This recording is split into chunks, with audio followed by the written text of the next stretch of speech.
friends, this is the final episode about the Novacaster. I just thought I'd do sort of like a what's it like to live with all of that sort of summary video, just for the sake of it. So what do I like? I like the feel of it. It's this neck is really good. These allegory necks, give a complete thumbs up to that. Nice feel, plays well. I really like the sounds that I get with the switching. That was a really good idea. It's extremely versatile. I'll put in hopefully a few little playing examples in my poor style, but hopefully we'll give an example of, you get quite a good range of sounds out of it. I've got a PRS-CE22 lying just in one of the racks there, and was comparing it with my son to this the other day, with the 5-position switch on that, and saying that you get similar versatility basically. Obviously different pickup layout, but you do get similar versatility. This was one of the easiest ones I've ever had to set up that I've put together myself in any way, shape or form, from kits to whatever. It really did all seem to come together very easily for that point of view, which was an absolute boon. So that was really good. That was what I liked. What I did wrong. Let's have a listen to a few things. In reflection, I mean, this was the biggest sort of kit bash I've ever done, and taking a body like that, trying to skim it off the top and then putting this top on. In hindsight, I don't know whether that is the way to do it. Probably not. I possibly would have been better off of just buying some templates and a lump of mahogany and making my own body, rather than using that essentially as the template for the top, if that makes sense.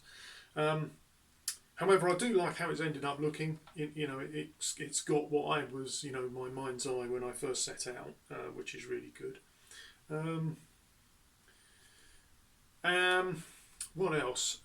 So lining up the top, as people will know, the book match join is not lined up with the centre line, so that I definitely screwed up. I had some problem with the bridge post, which I never really filmed, to be honest.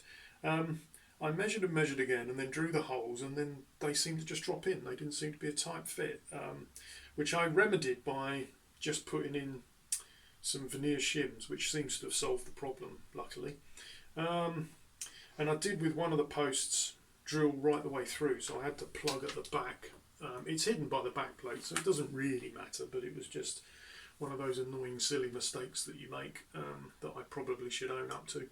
And the back plate doesn't fit as well as I would have liked.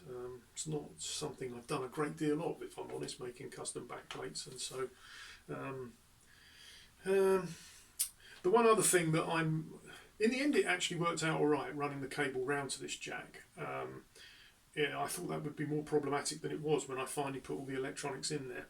But in retrospect, it might have been better to have just put the normal strat jack in where the hole already exists in the body, if you see what I mean, because you sort of drill through that to get into the cavity, and then the wire comes round in a long loop. But in the end it worked, so I did, maybe that, shouldn't really be that bothered about it, but at the time I was thinking, why did I do this? I've made myself, loads of work that I didn't really need to do.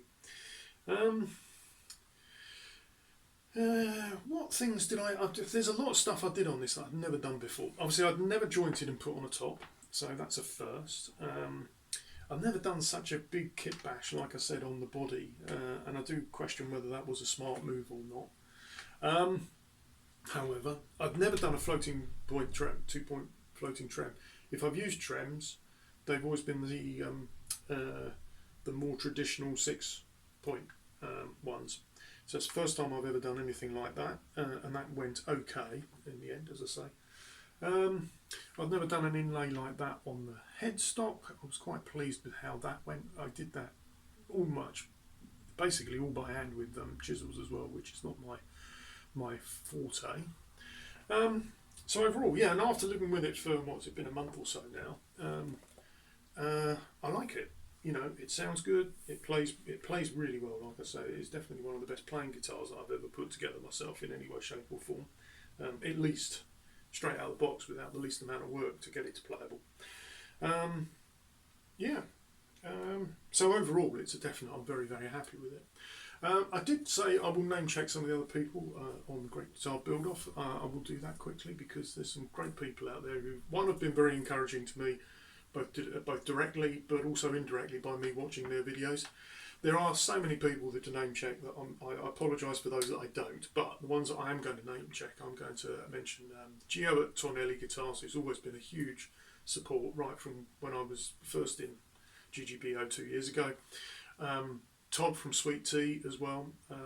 He's a great inspiration. He's one of those guys he explains stuff so well in what he's doing that helps me understand how to do it.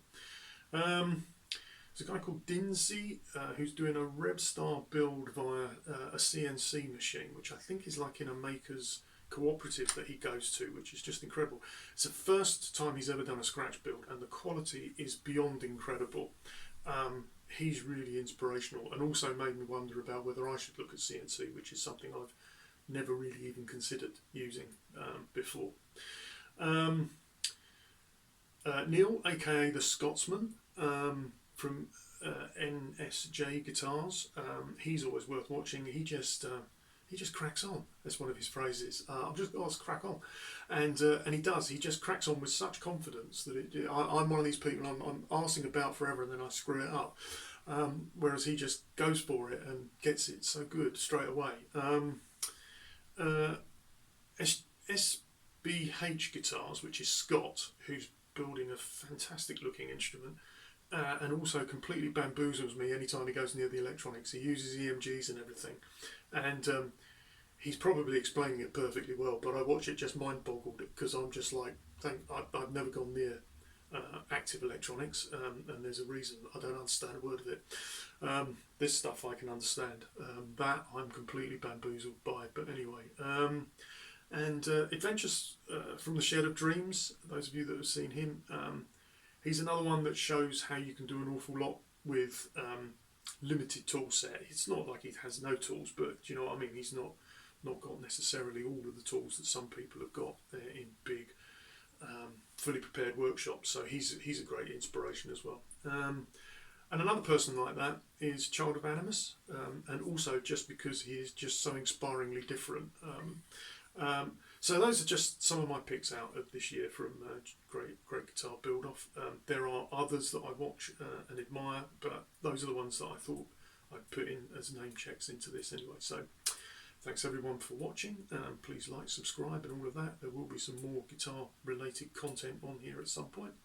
But that's it. Novacaster, done and finished for Great Guitar Build Off 2023.